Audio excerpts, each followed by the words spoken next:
In this episode of the How to Do Your 20s podcast, I have Tristan on. We're going to be talking about dieting, ketogenic diet, intermittent fasting, how to make a living from YouTube, your own website, the whole millennial generation. I caught him at a perfect time. He'll be turning 30 in 4 weeks, so he remembers, he still knows and still is experiencing what it's like to be in his 20s. So first off, Tristan, thank you so much for coming on the show. What's up, Travis? Thanks for having me on, man. Glad you considered me for your show. So tell us a little bit about your story and how you, because you're living in Ecuador now, and how you got to this point. All right, so this is the How to Do Your 20s podcast, and I'm 29, so I've almost finished my 20s. I've almost survived my 20s. Man, how did we end up here?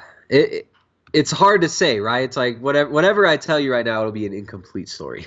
Whatever I tell you about anything will be an incomplete story because words are just kind of there to point in the general direction. But I was born in California, as you can probably tell from my semi-retarded Southern California accent. I was born and raised in Southern California, moved up to Santa Cruz, went to college in Santa Cruz, and finished my bachelor's degree. And that's where I met my wife, Jessica. And in 2008, 2009, we were both finishing up university, finishing up our bachelor's degree, and figuring out what the heck we were going to do with the rest of our lives.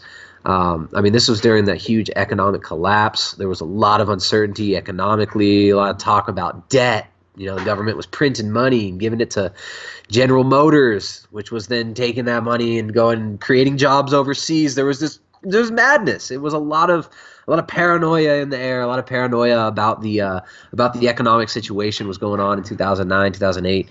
And it was a time when I was never a big fan of the standard education model.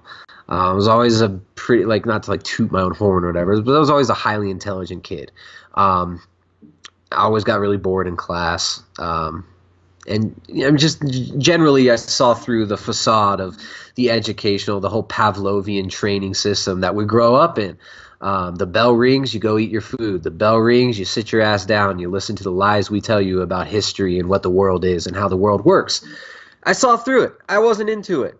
That being said, of course, I went to college, did the whole university thing, got a degree in history, was thinking about continuing in the education system, and decided I wanted something different. I ended up getting an injury, actually. I had an injury in my back, like my hip. Skateboarding, got hit, or I ran into a car, which in turn also ran into me, and we collided. It was not very fun. So had a lot of pain, a lot of inflammation, a lot of anger, frustration. What am I going to do with my life? What is going on here? Finished college, right? And university. It was a great time. Got to explore things, got to study what I wanted to study, spent thousands of hours just reading. This was before there was so much information online. Like YouTube came out my first year of college, right? 2005. I remember the first thing I watched on YouTube, somebody showed me, a friend of mine in the dorms showed me, I think it was like a David Icke video. And that was like one of the first exposure to YouTube. It's like this crazy British dude talking about like reptilians that rule the world or something. We're just like laughing about it, tripping out on it, 18 years old. And, but yeah, anyways, long story short, I ended up getting injured. Didn't want to keep going with my education. I wanted to become a chiropractor, but didn't want to get into debt. It was just this crazy time. I didn't know what I was going to do. Jessica and I, my wife now, she was my girlfriend at the time, we decided that we wanted to go travel. We both decided, let's not get into debt anymore. We were living in this college town where it was super expensive. We were barely getting by, but saving up as much money as we could. So we both saved up for about a year. And we ended up selling most of our stuff, and we bought tickets to come down to Ecuador. Why Ecuador? There's a lot of reasons. There wasn't any one specific reason. We wanted to check out Ecuador, Peru, Colombia. We wanted to go travel through South America. I'd always had a desire to go to the Andes and to travel through South America, check out the jungle. And yeah, we chose Ecuador for many different reasons. We came down here. We ended up loving it. We came to this little small town in the middle of nowhere in the Andes here. Just a few thousand people living in this town. There were no street lights at the time. Now there's 2 street lights, 2 traffic lights in our town. Completely unnecessary. And Yeah, it was 6 years ago, 2010, when we got here, and we haven't left. We went back to the States one time actually to get our dog and to sell our vehicle that we had. And we've been here ever since. We had two children that were born here. We started our business here. When we came, we had no idea what we were going to do. It was kind of just flying by the seat of our pants. We had no idea how long we would stay in Ecuador, what we were going to do for a living. Um, and it wasn't always easy, but it ended up working out. And now we run a successful website, do a lot of consulting and coaching with people all over the world, people looking for fat loss or just optimizing their circadian rhythm or to optimize their cognitive function. And work with a lot of clients on that. We've got a ebook product out that's all about the ketogenic diet. It's called the Ketogenic Edge Cookbook, a training manual for low carbohydrate, ketogenic, and paleo cuisine. And we've got a few other products up on the website, and it's been doing really well. Very, very successful within our niche. Small family-run business. We do everything. We don't have a publishing company. We run it all, and completely independent. No sponsors or anything, and we like it that way. So that's long story long. So From California to Ecuador. let's dive into that because I think a lot of people listening to this are probably like, what? Like, I want to do this. I want to just, move somewhere new and completely. Just go. Just move somewhere random and you'll be fine. No. So let's talk about, because you said there were some hard times, like, and you didn't know Yeah. what you were going to do for money. So you moved to Ecuador and you go. How did you pay for that? I mean, did you have some money saved up or? Yeah, we saved up money. We saved up some money. We came down with like 15,000 that we'd saved up together. Okay. That lasted us maybe like a year and a half, which will give you a good idea. Like you can get by not very much money in Latin America. The quality of life, or just it depends on what you want, right? I mean, when you move to a place like South America, you better be ready for a different reality. It's not. You don't have all the comforts that you have like living in California. You can't just go up the street and get any part for your car that you want. You can't just go to a hardware store and get any screw or nail. Like there's things that are more difficult. When we first came here, like I said, we had no idea what we were going to do. We just kind of dove into it. I'm not saying that that's the way that other people should do it, because we were really dialed into a very specific line. You know what I'm saying? Like it wasn't like it was just we flippantly like spun a globe and threw our finger down.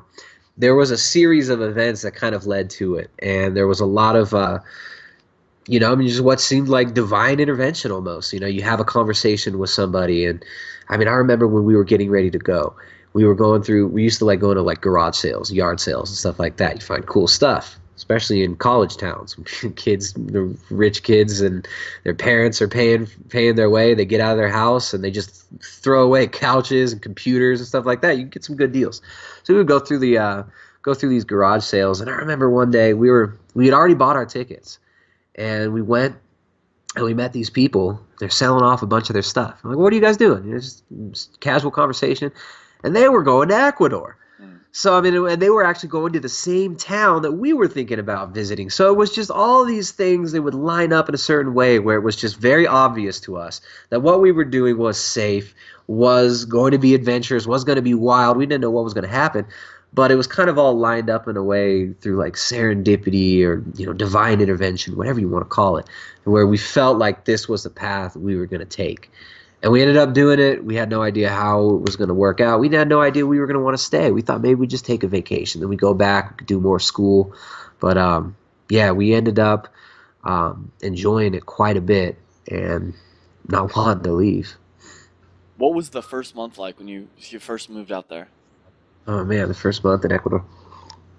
Well, the first month. It was – I hadn't even thought about it in a while. Yeah. You got to consider, too, like when we first came down here, I was 23 years old. 23.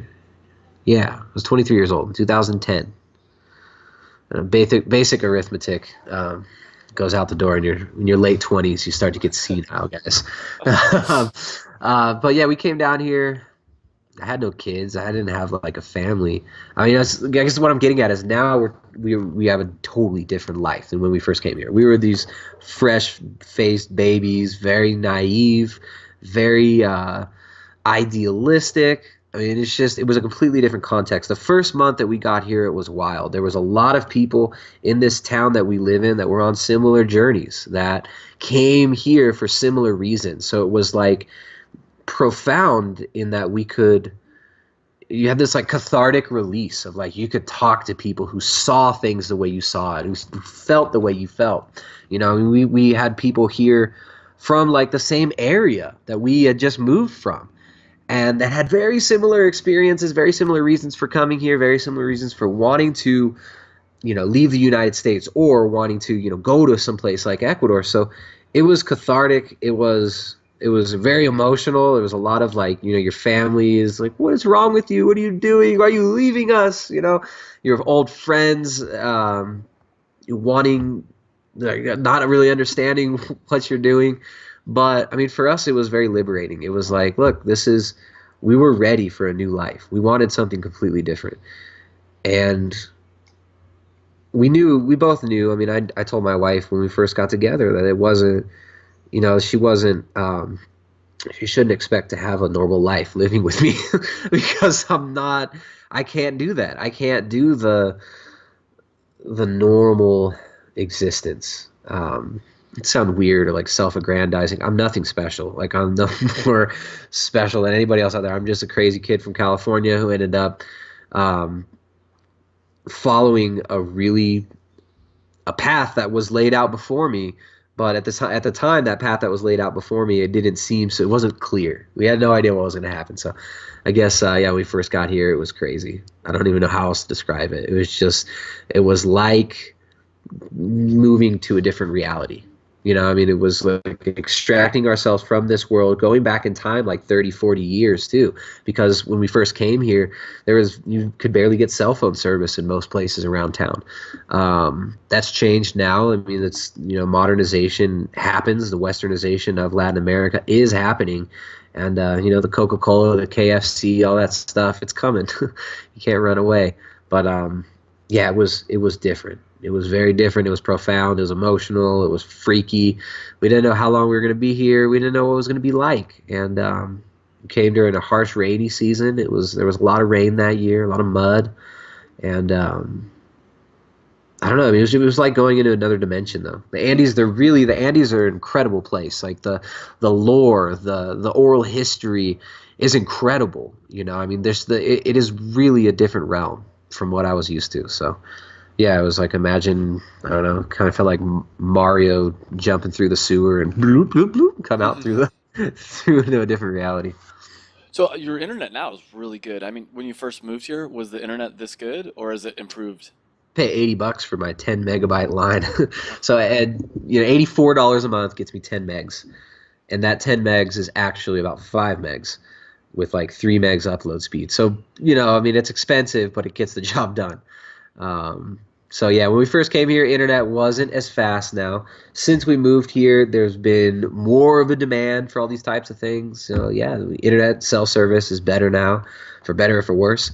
And so right now I'm rocking a good connection. I can see you nice and clear. You're like HD quality video, and you can probably see me clearly. So yeah, man, you can get internet. And as far as running a business, running a successful website in whatever niche you have, you can live anywhere in the world as long as you got an internet connection. yeah, So, no, I totally agree. And just to let you know, I lived in Colombia, lived in Brazil for like 3 months apiece, and then Buenos Aires for 3 months. I yeah. stopped off in Ecuador, beautiful country. Where'd you go next? So just the main cities. I just went to Quito. Guayaquil and Quito. Yeah. Whew, Guayaquil. Guayaquil's pretty nuts, right? Yeah, I was only It's there all for humid and Yeah, I wasn't there for too long. One other another. Guayaquil. Yeah, Guayaquil is where like I think only iguanas are fit to live in Guayaquil. That place is so humid and flat, very flat. yeah. So another question I wanted to ask you though is, so when you first moved there, it sounds like it was pretty crazy. How long did it take? $15,000, like you said, can last a while, but Yeah. it's still can be scary. Like I even mean, for me. yeah, like if you're not getting income, if you have Yeah. no income, it's like stressful, right? So I mean that was a part of it. Was like that was a part of the move. We were leaving. All right, so we just finished university. So then you're expected. You gotta go get a job. Where are you gonna go? What are you gonna do? You got a history degree. What are you going to do? I had a history degree, and what I was going to do is I was actually going to go back and do all these biology courses and math courses, and I was going to go to study chiropractic. I was going to become a chiropractor because I had a messed up back and I wanted to fix it. You know, I mean, what was I talking about again? Like So money, like yeah, so oh yeah, tripping about money. So the whole money trip is one of the hardest things, right? You get out of college, you're 20 something years old, you're young, dumb, and full, you know what, and it's just you don't know like what the heck you're gonna do. You get all this pressure, you know, like maybe your family wanted you to do this, or maybe your parents paid for your college, and they hold that over your head. Maybe you've got debt from college, and the government's holding that over your head like a freaking guillotine. There's all kinds of things going on, and it's a stressful time, right? Like suddenly, it's like coming out of the womb. You get, you know, when you're going to university, most kids' parents are like paying for their rent. Most kids don't even have to work when they're going to college. And then suddenly, it's over. The ride is over. You're an adult now. Here's the real world. Boom. Go take care of yourself. Get your shit done. I mean, it's stressful. It's people freak out, and I guess we were going through that in a certain way. You know, like I didn't see a line for me to take that. Like I'd always wanted to work for myself. Never enjoyed working for other people. And when I did work for other people, I had to be very specific in who I worked with and who I worked for. You know, I was always very picky who I trade energy with, who I surround myself with, and yeah, I mean, it can be super stressful. It can be really hard. But honestly, I mean, what's the most important thing to you? Is it making money? Is making money the most important thing in life to you? And if that is the most important thing to you, then you'll compromise anything else. You'll do whatever.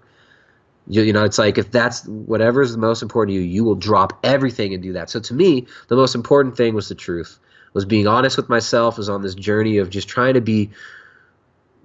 get real, like experience life for what it is and drop the layers of falseness, the BS, this and that. And of course, in doing that, I made lots of mistakes and would fight against things when I didn't need to fight against them. And, you know, like try to buck the system too hard when not even realizing that really what I was doing was just expressing that, you know, that teenage angst that we kind of all have. And especially when you grow up in a fractured, disconnected society like we have today, that angst is more and more intense. And you see it manifesting in different ways in reality and the frustrations of the generation gaps and stuff. But yeah, money, it's, you gotta feed yourself. You gotta get by. So eventually you're going to have some money.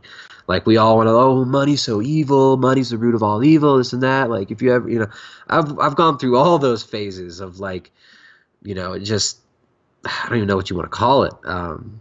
Confusion. But you got to generate income. And if you want to do something on your own using the internet now, you can live anywhere in the world, but it takes time to build up like things like an audience, you know, to build up a successful website or successful YouTube channel, something like that. It takes time. It takes a certain amount of, you know, of just charisma. Like you got to be able to do what you're doing, whatever that is, whether it's writing, whether you're a prolific writer and you can pump out content that will get clicks and get hits and bring people to your website. Or if it's something like YouTube, if you just get up and babble in front of the camera all the time about nonsense, like I do, then you know if you're good at that, then you can make an audience and you can make some money. But yeah, when we first came down, the YouTube monetization wasn't going on. Not that like you should ever rely on YouTube monetization to make money, anyways, because that can be pulled from you like a rug at any given moment. Especially if your content doesn't line up with their advertisers or something like that. You're seeing that now with certain media outlets being pulled from YouTube or censored from YouTube. You can get pulled at any time. So you never want to rely on monetization of YouTube. But hey, if you got some skills, you can build an audience, you can build a website, and you can build a successful business from anywhere in the world. And it kind of came together for us very slowly. We didn't know we were going to end up doing this. We didn't plan on it. It happened organically, and it just felt like it was the right thing to do at each step of the way. And of course, I'd kick and scream and cry about certain things that like I knew I should do, but I didn't want to do, or I wanted it this way. And we always have these idealistic tendencies, especially people like you and I who are like adventurous and who are running their own business and, you know, kind of uncompromising in many ways. we could be real stubborn. So Yeah. yeah, it was a long journey, and it all ended up coming together really well. And we feel really fortunate, really blessed now. Um, yeah, I don't know if I answered your question or So not. let's talk a little bit about, and we were talking before the show, but how you first were able to make money, because it takes, like you said, it takes a while to grow an audience and be able to monetize that. Yeah, So absolutely. So when we first came down here, we weren't doing any YouTube stuff or any internet-based stuff. We were just two quiet kids from California. We were really interested in superfoods and in nutrition just because of our background. That was part of the reason we came to Ecuador. We wanted a place where you get really good water, clean air, good food, and that's one of the reasons we came here. So when we came here, we wanted to get involved in exports and in exporting high-end superfoods, they call them. Things like maca, cacao, which is raw chocolate, what chocolate is made from. And a lot of foods like that are readily available, these Incan staple crops that are available in South America, we were really interested in them. So we got involved. We had some friends of ours that had been doing it for years, basically some mentors. Always helpful, humbling yourself, asking questions, finding somebody who does what you want to do, and soak up the information. Learn from them. Don't not in a parasitic way of mimicking them and all this NLP crap of you have to, pretend to be like them to manipulate. That's all BS. Not into that. But getting mentors and appreciating and having that relationship where you get to learn from somebody can be really beneficial. So a mentor of mine had been importing and exporting foods worldwide for a long time. He actually brought a few ethnobotanicals and herbs to the market from South Africa that had never seen the market before, like hoodia. He was actually brought hoodia to the market in the States, and that was a very popular plant extract used for weight loss for a while until the market got ruined by shysters selling fake hoodia. This happens in almost every single market, which I came to learn very intimately through dealing with things like exporting maca and cacao and chocolate to the United States from South America. So got involved with that. It was good, made some money. Wasn't exactly the business I wanted to be in, though. I felt like what I was surrounded with, there was a lot of low integrity sales stuff going on, a lot of manipulation of the market. People selling very low-end, low-quality material and saying that it's high-end, high-quality material, giving fake certificates of analysis. I mean, you can print out a fake C of A, send somebody a bag of wheat, and tell them it's maca. And they're never going to know that it's not maca unless they know what they're tasting, or unless they go and they get an actual test. They pay like $300 to $400, which no companies do. These companies purchase bulk materials. They get sent a fake C of A. They say, oh, great, says what it's supposed to be. Here you go, Mr. Chinese broker man. Send me my material. Here's your money. And they just don't ask, don't tell. So those kind of things really got to me. I kind of realized in that market, the way that we were functioning, being very, very stubborn about having integrity. Like, I will never sell out. I will never lie to make a buck. I'm all about, that's not me. I want reality. I want integrity. I want the truth. I want life. I want life. That's it. Like, to me, life is truth. And I didn't want to engage in that kind of stuff. So fortunately, as I was getting sick of this and getting sick of this game of the brokers call you, they're asking for material, and you just know that you're going to give them a quote and they're going to come back at you and tell you that they're getting materials for cheaper than you buy it from at the farm before you even dry it. So then it's literally impossible that they're selling real material. So you know that's going to happen. I got sick of it. About that time, I started just putting out some YouTube videos about diet and lifestyle. And specifically in the niche that we hit now, which is ketogenic diet, low carbohydrate, high fat diet. And took a few years, but now we've got, 40-something, 43 or 44,000 subscribers. It's all organic. None of it's fake. We don't pad our Instagram with crap. None of that. It's all real. It's all organic traffic, and got a significant following, and it works. We feel like we're able to help people and offer a lot of free content through our YouTube channel. And then for those who want more, we've got our website where people can come, and we've got ebooks, we've got products, and if people want to come for coaching, they hit me up for coaching, which takes up a significant part of my time now. So kind of organically, it kind of worked organically. And right when I was sick of the import-export thing, this other thing kind of bubbled up to the surface. And I think that's how it works a lot of the times, right? It's never like there's a straight path. I know that I'm going to do this. First, I do step A, then I do step B, then I do step C. Then I'm happy and fulfilled. It's like, unfortunately, it doesn't really work like that. We're always trying to find that balance point, and we're trying to find a balance point on a moving surface that's on top of another moving surface that's on top of another moving surface. So there's never this like perfect state. We're always in flux. We're always trying to flow. But I find that if I go with the flow in a certain way and I maintain my intention and my integrity, then things seem to line up, and life just keeps getting better. So yeah, moving to Ecuador, one of the best things that ever happened to me. One of the most frightening things too, though, because I didn't know what I was going to do.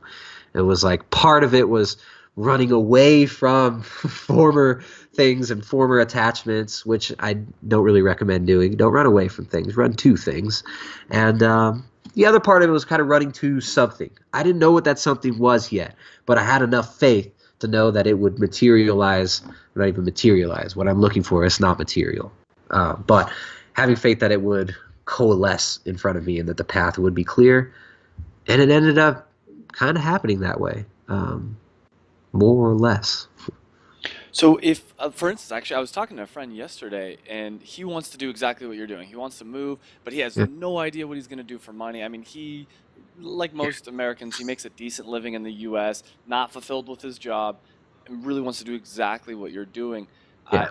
What would you tell him as far as how can he make a living outside the U.S., or what other kind of advice would you give to him? Oh man, I think it's just follow your passion, follow what you're into, because no matter what you do, if you're not passionate about it, if it doesn't ignite you in a certain way and fuel you, you're always going to not regret, but you're just always going to have that nagging thing in the back of your mind, right? So you got to find something you're passionate about, get more passionate about it, and just start putting out content. Like when you start making content, you can't expect monetization right away. Like I had no idea what was going to happen when I started putting out YouTube videos. I didn't know how it would work. It ended up all working out. But do one step at a time, find what you're passionate about and pursue it. The little fears and phobias that make us stay in that comfortable prison of our existence, where like if we're working a job we don't like, in a relationship that we're too afraid to change, whatever it is, that comfy little prison there needs to be broken out of. So I would say to your friend, just go for it. What's the worst that can happen? You mess up and you end up back where you were. Yeah. You end up back where you can always get a shitty job that you don't like. It's not that hard. So that's the worst thing that can happen, is you end up reset. Hey, I'm fine with that. Sometimes it takes 3, 4, 5 resets until you actually are able to move forward. Because sometimes there's little like gatekeepers that we have to get through. Gatekeepers, I don't mean externally. Most of them, they're internal, right? Like our own resistance to change, our own fears and phobias, or attachment to how we think things should be, or attachment to how much money we think we need. I think when you're trying to make a big move like that, keeping it simple is important. It's like, what are the essentials? What do you really need?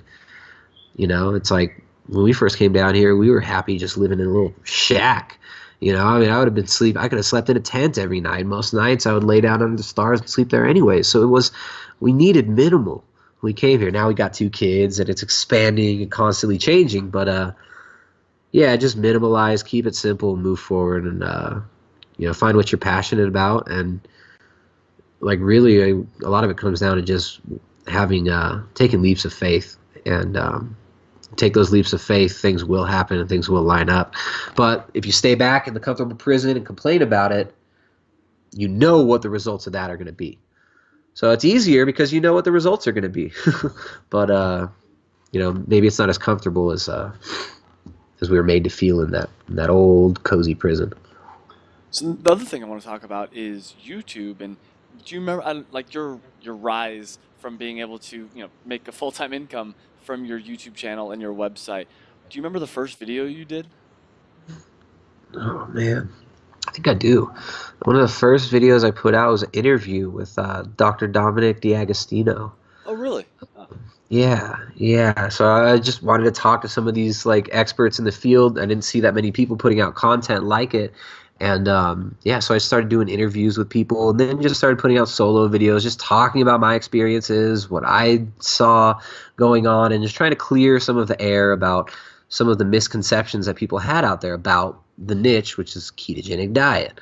So kind of just expanded from there. But yeah, I mean, talking to other people in your niche, always a good idea. Yeah. Um, yeah, I mean, it's just a collaboration is huge. Find people with like-minded people that you can collaborate with, people that you enjoy talking to, that have similar taste. And yeah, it can be kind of hard because then there's like the scarcity mentality, right? There's the scarcity vibe and the mentality within niches. So a lot of people, they won't want to collaborate. Mm. That's fine. You find the ones that are like you, find the ones that are open-hearted, the ones that are real, the ones that aren't trying to portray some, false image or whatever it is that you don't vibe with. Find someone that vibes with what you're doing, collaborate, promote other people's stuff. They'll promote you in return, if they find it worth it. So yeah, I think to me, like, collaborating was a big thing in the beginning, and just putting out content that I felt passionate about. Really, it's like the videos that I enjoy making are always the videos where it's like, I don't know, just where it's something that I felt would be helpful to people. Just trying to clear the air, clear some confusion, and offer something valuable to people where they're like, oh, that was awesome, that was helpful. I'm so glad that guy did that and told me that, because I've been wasting my time doing it the opposite way, whatever it may be. So that's kind of Dr. Dominic. I've actually had him on the podcast as well. Yeah. Dominic D'Agostino. He's a big deal in the field, especially to interview him before you, like, as your first video. When you consider like how small the niche was back then too, this was like 3 or 4 years ago. So it's like there wasn't that much. He had done like maybe one or two other podcasts, right? Right. I mean, there are a lot of people. You'd be surprised. Like a lot, you can reach out to people and they'll give you time. Right. I mean, it's not.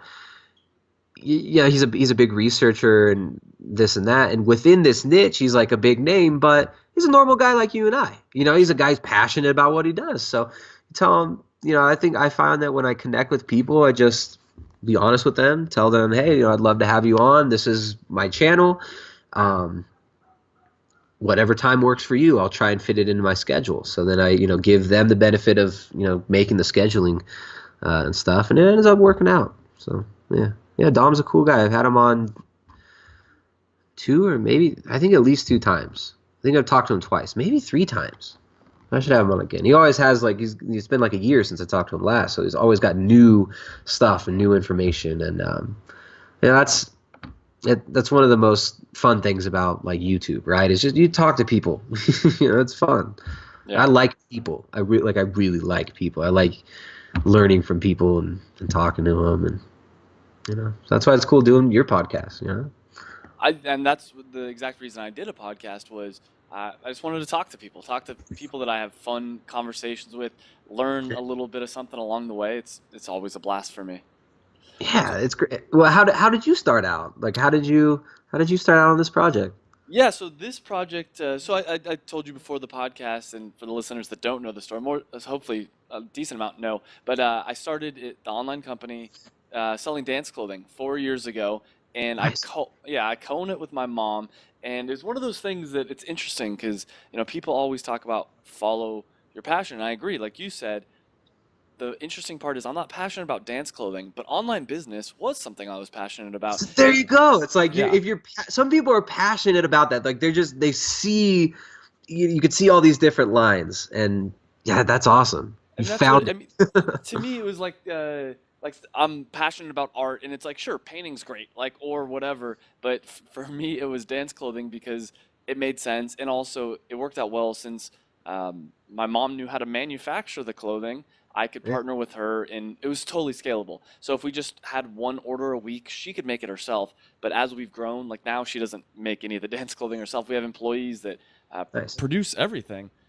So I was doing that for a year or two, and it did start creeping in. Like, oh, I'm not super passionate about this dance clothing thing. I want to start something I'm passionate about. Isn't that funny though? See, that'll happen. Like, even though, and I get that all the time too. It's like, man, I'm sick of talking about health and like sick of it. It's Yeah. just you get. I think maybe people like you and I, we've got almost like a pit bull mentality where we get something, we latch onto it, and we want to just consume it. We want to see it from every angle. We want to glean every single crevice of it, and then sometimes we're just like, I'm sick of looking at that. Yeah. But it Yeah. always comes back, right? It's like I will look occasionally. I'll be the first one to admit it. Every once in a while, I'm just like, man, I'm sick of making videos. Like, I'm not gonna make a video for like a week, and I won't do anything. No videos, no content get put out. But then the passion will kind of come back, and then something will happen. I'll be talking to a client about something, and then something will pique my interest, and then I'll get to dive into it, and then sprout it up again. But it can be hard. Like, how do you have any strategies for how do you keep the momentum? Like for your niche. I've been experimenting with one of the things recently that seems to be working, but it's only been for a few months. Is kind of switching back and forth between things and really going after. For instance, I'm launching a new company right now. It's a performance nut butter company, and so a Nice. lot of my energy is focused on that. But I know in a few months I'm gonna get burned out, and I'm gonna want to switch to something else. And Yeah. even one day a week, I go up to Valencia, which is my hometown, where the production facility for B Dancewear is. So one day a week, I go up to B Dancewear and just work on B Dancewear for a day. Completely forget about the Performance Nut Butter Company. And then when I come back to the Performance Nut Butter Company, I'm like, oh my God, I have so many ideas. And I've been trying to play with, as soon as I start to get burnt out, just doing a week, 2 weeks, a month of a different project, or even just a day or Yeah. two. It seems to be working, but it's still. I have the same issue all the time. All the time, I'm like, oh, I'm sick of this, and I want to go to something else. So we'll see. Yeah, I mean, I'll dive into, like, I'll have projects going on that just will consume me sometimes, but then you can get exhausted. I burned out on fixing this truck. I got this like old '82 Blazer, old K5 Blazer, and it's just, I neglected it for years, and it's just gotten pretty bad shape. Like, dinged it up a little bit, kissed a tree or two with it, and it's been through the trenches, literally, like trenches, like mud and rivers, and so I decided to start fixing this thing up, and but yeah, I just got really into it and ended up like several weeks of just research and study and planning out what I'm gonna do, ordering every single part and piece that I would need, because a lot of stuff has to be imported from the States, so then it takes like a month to get here. But then it just ended up reaching the state of like I just got exhausted. Just like, that was too much. I ended up sleeping 12 hours a couple days in a row. Just like, after several days of no sleep and of just like, oh, all right, this is what I'm doing. I figured out what I'm doing in the interior and this part and that part. Now I know how to do this. So I had it all planned out, but just exhausted my mental juices. And so then I got to take a step back, and one step at a time. Like, first I'm going to do the motor mounts and the body mounts, and then I'm going to do this. Just slowly start pecking it away. But yeah, I think for people like us, like, the organization of tasks can be hard, right? Because we kind of fight against the organization in certain ways. Like, we Yeah. like to structure our own time, Oh, for sure. but yeah, maybe just having a list of things. Okay, this is what I'm gonna work. I'm gonna work this week. I'm focusing on YouTube, or this week I'm focusing on content for the website or this book, and that can be helpful. Although not always easy to execute that way. Yeah, and I've been trying to play with. My big thing is trying to balance the whole doing what I feel like doing and doing what, on a logical level, I should do. Because Mm. sometimes, there's times where I'm really good at just, I don't care if I don't feel like doing it, I'm gonna still get it done. But Yeah. I notice when I feel like, let's say for instance, I feel like working on B Dancewear, if I harness that energy, I can get just a ton done. Versus if I feel like working on B Dancer, if I'm like, no, the Performance Nut Butter Company, I need to work on it. It's like it's a grind, and I just Yeah. slowly. So I've been trying to figure out what is the balance. And right now, for me, I am really excited about the Performance Nut Butter because it's a month until it launches, and I'm just like, I haven't had this kind of feeling in a while where That's it's so like, oh cool. man, it's gonna happen soon, That's awesome. Well, what's up with the nut butters? What's performance about them? What are you throwing in Yeah. these nut butters? Yeah. So it's there's no like supplements or anything. It's macadamia, coconut, and cashew nut butter blend. with a little Uh-huh. bit of the Himalayan sea salt because it's Yeah. delicious and good for you. Well, Blah blah anything that blah. you put cashews in and macadamia nut butter, I mean, I'm in. Macadamia nut butter is incredible. Yeah, yeah, Cashews are pretty cool too. The cashews can be a bit sweet for me sometimes, but like when you mix them at the right ratio, which it sounds like you're doing, sounds yeah. legit, man. The number one ingredient is macadamia nuts, which is not a cheap nut. So like, and I'm not, No. you know, kind of like you. I'm like, because a lot of people are telling me like, oh man, you should add more cashews to make it cheaper. But I'm like, I'm not trying to do a cheap product. I'm trying to do the what I think at least is the best product out there. So yeah, so that's what's making it performance about it. It's not I'm not adding any kind of caffeine or anything like that. It's just high quality fats that are hopefully going to fuel your body and make you perform better. I like it, man. I like And it. So you, I wanted to go after the niche because I noticed a lot of the nut butter companies go after the mom, yeah, the you know the millennial moms is what they're all going after. yeah, Which the health. It's healthier than Jif. yeah, exactly, and that's not what I wanted to do. I wanted to go for the guy or girl that is on the go. Look, maybe does some CrossFit or like I do jujitsu, and it's like Yeah, okay, I want like a healthy snack. I used to do consulting work, so I'd fly all around the country, yeah, and it's hard to find like a good like even most protein bars. I'm sure you know, but most protein bars are crap. It's they're like they horrible. have more sugar than they have protein. They have a bunch of like crap to make them bar and shelf stable. This Yeah, and the product, actual protein, it's always like casein isolate. So it's not just like highly processed. They're basically industrial waste. You know, like yeah, whey protein is industrial waste.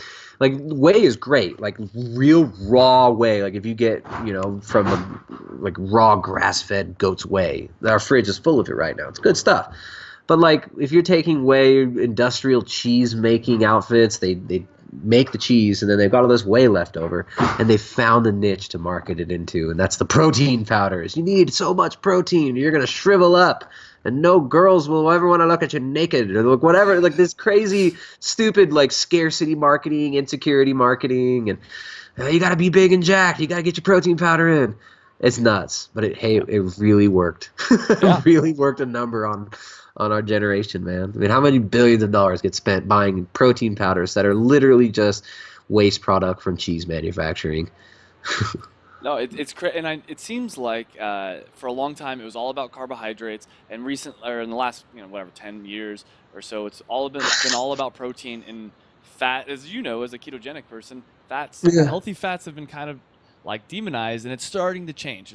People are starting to realize, oh wait a minute, you need healthy fat to function properly. So Yeah. I wanted to make a product that is that, and it's no filler, no BS. It's just like good quality fat. Yeah. So Well, see, there's something that's so important, right? It's like whenever you're looking for a business idea, like I think even like looking for a business idea sometimes is the mistake in itself. Like, where can I? Because then you can often be coming from a state of like scarcity or greed, or like you're just looking for some way to weasel yourself into some little niche and extract some money. But it's like find something that you're passionate about and that you can add value to, and that you can make better, and just start working on it. Like you found, look, like I'm looking for high quality fats on the go, mhm. and you did it. You're putting it out there. You're working on it. And I think that's, I don't know. It's really important. Find something that you like, and find something that some way you can offer value, and just start putting it out there. Sometimes monetization and making a profit comes later, and you don't even know how you're going to profit from the beginning. But you just got to do something and work on what you're passionate about, or whatever you're going to be doing, you're going to be putting like little stumbling blocks here and there for yourself. Because if you don't believe in what you're doing, if you don't believe that what you're doing is right and good, and you don't feel that, then that kind of vibration will emanate from you. Like people feel it. Yeah, I mean, I've put out videos sometimes too, where it's just like the wrong state of mind. It was like, oh, I gotta make a video now, and I've done it from that state, and I can feel it. Like maybe other people, it's not so for them, but if I were to rewatch it, I would feel like, ooh, like I'd be cringing. Like I remember exactly what I felt when I was doing that, and I wish I'd waited till the right moment, till I really, I think it's about timing and passion for like really getting business ideas flowing like that. You got to be yep, at the right time, the right place, be open enough to receive the idea, and then passionate enough to follow through with it and to put it out there. I totally agree. I also, so one of my mini projects, I also have a small YouTube channel where I teach people how to start e-commerce businesses. And I have some videos that I'm really proud of because it was 100% just me like, look, this is everything I know about this subject. Like I'm not, trying to hide anything. And then Yeah. there's a few videos where I'm like, yeah, I'm not not purposely trying to be salesy, but it's just like a little too much of that for me. Like I'm like trying to be like, oh, well, I got this course coming out or whatever it is, and I'm like, Yeah. I don't want to be like that. I want to be the guy that's like, look, here is the best stuff. If you really want to get into the weeds, you really want to get in the details, sure, whatever, go get that. But you don't need it. Like this is Yeah. enough right here for you. For sure. I think that's a great, especially with YouTube, man. Like I give away, like I tell people exactly how to formulate their diets. Like I don't like obscure things or try to make things confusing for people. I just tell them straight up, look, this is what I would do if you were my client. Like I do these live hangouts and stuff. And a lot of times I end up just telling people, look, this is what I would do in that situation.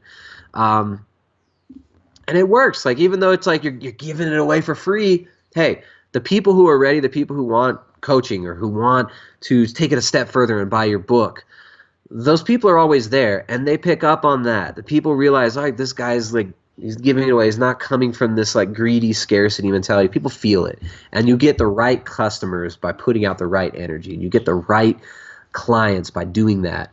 And if you want to be snaky and smarmy and sneaky, then you're gonna attract those kind of people too. And like you'll get that, but you're not gonna feel too good about it. And yeah, man, it's funny when you mention like selling, right? And that's always something that I struggled with. It like would be hard for me to sell something, even if I knew it was like the best and I knew it was beneficial. It was always, I don't know, it was this the rebelliousness in me maybe of like, seeing people sell out, seeing people misrepresent things and not wanting to be that. But at the same time, like, I don't know, sometimes by like trying to push something away so hard, you end up like focusing on it and bringing it to your reality, Hmm. if that makes sense. So it was like, it's so much easier for me even now to like I will sell my wife's ebook all day long. She did it. It's her cookbook. Like Hmm. I know the love, the care, the energy, and the what she put into it, the passion that she put into this book, and the reviews that we get thousands of not thousands of reviews, we haven't even sold thousands of copies. We get hundreds of emails like every single month of people just like, oh, thank you so much. The book is awesome. They love it. And for me, it's easier to sell that than it would be. I know it's easier for me to sell that than if I were to write my own book. Just because I know it's hers, I love her so much, and I think I don't know what it is. I'm just kind of talking out of my ass right now, talking like thinking out loud. I don't know what it is. It's like if it's a self-deprecating, if it's an insecurity thing, where as soon as I start trying to sell something that's from me, then I'll feel like guilty or ashamed or like it's not good enough. But hey, if it's my wife's product, I know she's awesome. I'll sell that thing. I'll sell it no problem. And that's a weird thing, right? Like it's easier for us to sell something that is not ours, but when we're doing something on our own, the conscience and the like, I don't know, the vibe changes, right? We get very critical, and like maybe it's just like the ego of like always wanting to be perfect or wanting to be right, and we start looking for little flaws and all this kind of shit in ourselves. But No, I was yeah, gonna say, I mean, the first course for me, because it was like I knew the content in there was really good, and I knew it was like everything I had to give. But I was yeah, like, man, it didn't, the visuals didn't look as good as I'd like, and whatever. Parts of the video looked cheesy, or parts of the course looked really cheesy. But I'm like, it's not about the look of it; it's about the content. But there was that definite like, oh, I feel bad trying to ask for money. Like, is it yeah. worth the $97? I'm like, I know I think it is, but then when I look at it, sometimes I'm like, oh man, I want to do better. I want it to It's a be weird thing, right? perfect. Because Yeah. I think something with our generation too. It's part of it's the programming that we had growing up too, Mm. right? I don't know. There was I was always like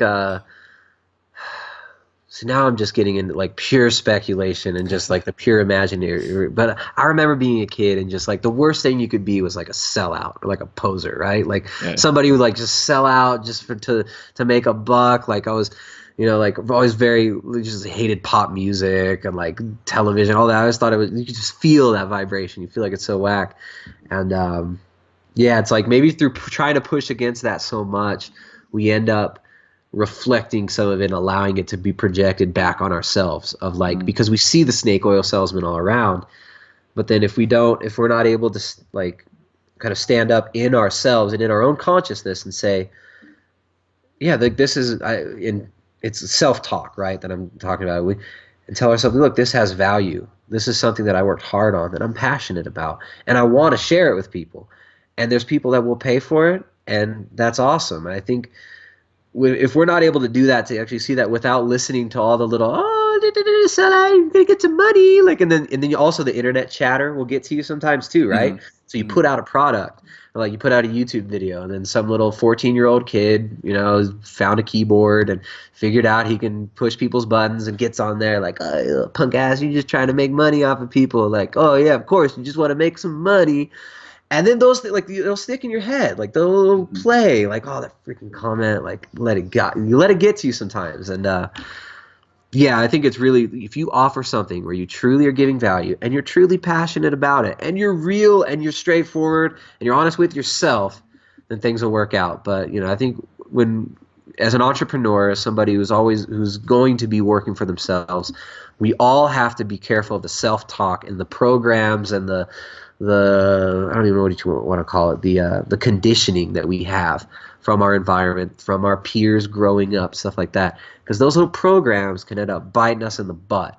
And I don't know. So you got to find value in what you're doing. And if you wouldn't, I don't know, I think it really comes down to passion and heart and intention. And you can feel it. When someone's real, you can feel it. When someone's fake, you can feel it. And that's your firewall for your business. That's the energy you put out is your firewall for your clients and the people that are going to be coming and seeing your content. So if you want people that are real, that want to pick up on that, you put that out. If you just want to be snake, you just want to be sneaky, you put that out, you'll attract that too. I mean, it really, not to get new agey with it, because there's a lot of distortion in all these new age, like law of attraction and all this crap. There's a lot of distortion there, but in order for there to be that distortion, they have to be like a smidgen of truth to it. And our thoughts, our intention definitely shape what we're able to receive. Absolutely. I want to be respectful of your time. I know we're running out of time here.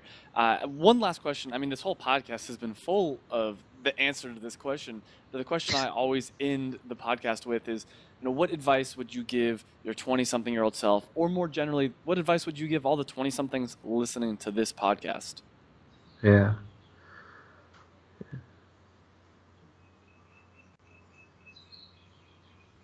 Oh, man. It's so hard. You want to find the perfect answer, right? The perfectionist in you.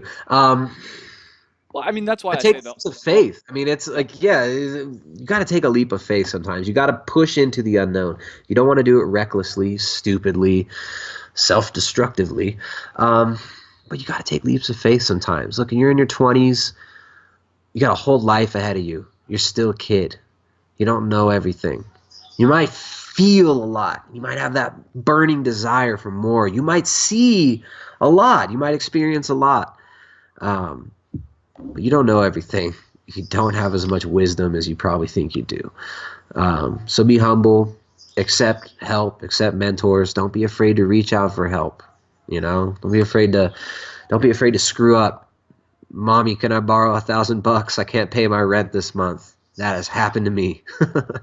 Hopefully it'll never happen again, but that has happened. So, humble yourself. Don't get too locked into any idea of what you think you should be doing, and follow your heart.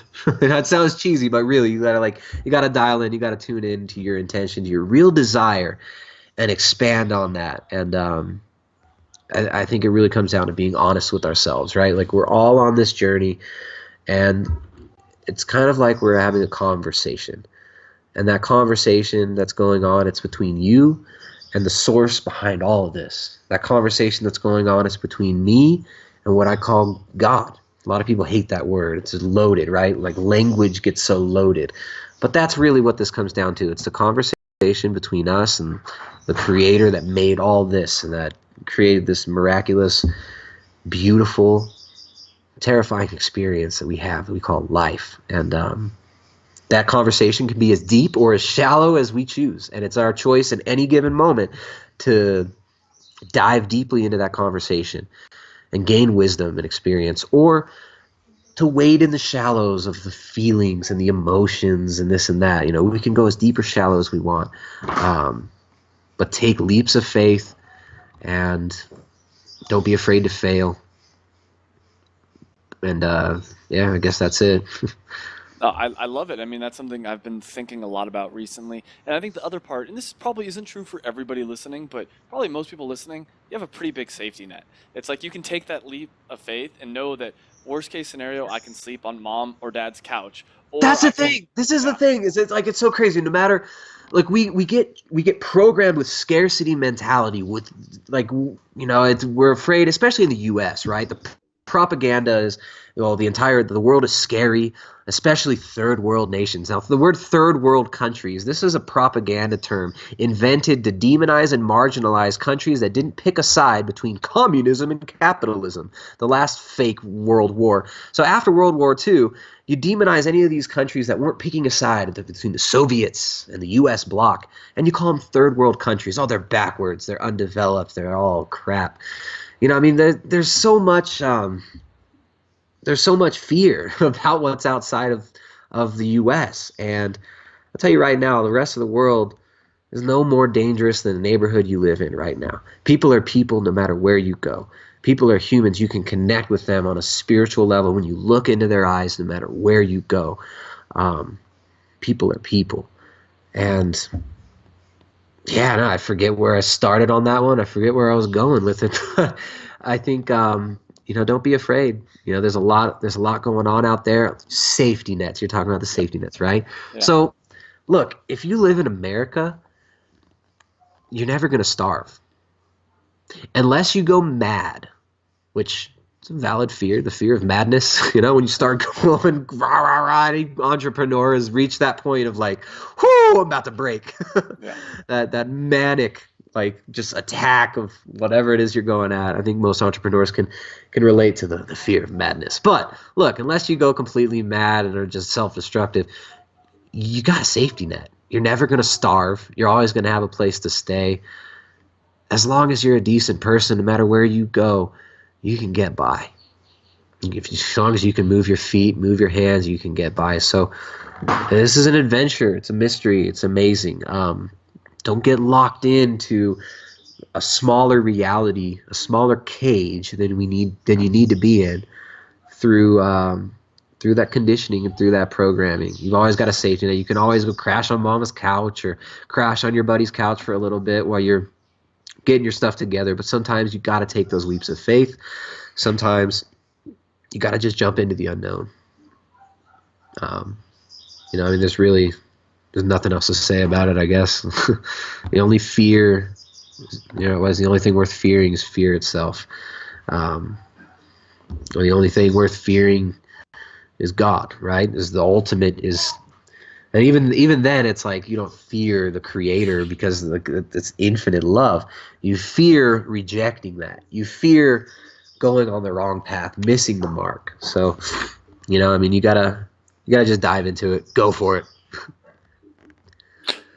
This has been bless you. This has been all great stuff. Tristan, where can people find out more about you and all the work you're doing? Right on. People can find my stuff at primaledgehealth.com. That's PRIMAL edgehealth.com. That's where the ebook is available. My wife Jessica's ebook, the Ketogenic Edge Cookbook, a training manual for ketogenic, low carb, and paleo cuisine is available exclusively there. I've got a YouTube channel called Primal Edge Health. You can find me on Facebook, Primal Edge Health. What's the other one? Instagram, Primal Edge Health. And pretty much Primal Edge Health is the brand all over. So you can find me there. Or you can just fly to Ecuador and start searching through random small towns and asking for a crazy bald gringo named Tristan.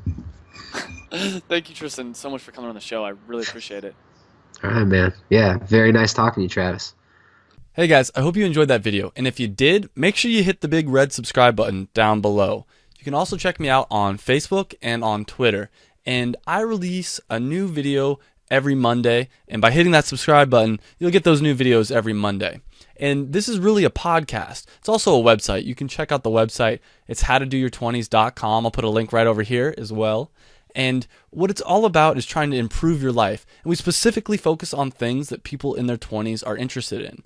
So make sure you like the video if you liked it. Subscribe. Like us on Facebook and Twitter, whatever. But I hope you enjoyed the video, and I hope to see you again on another video.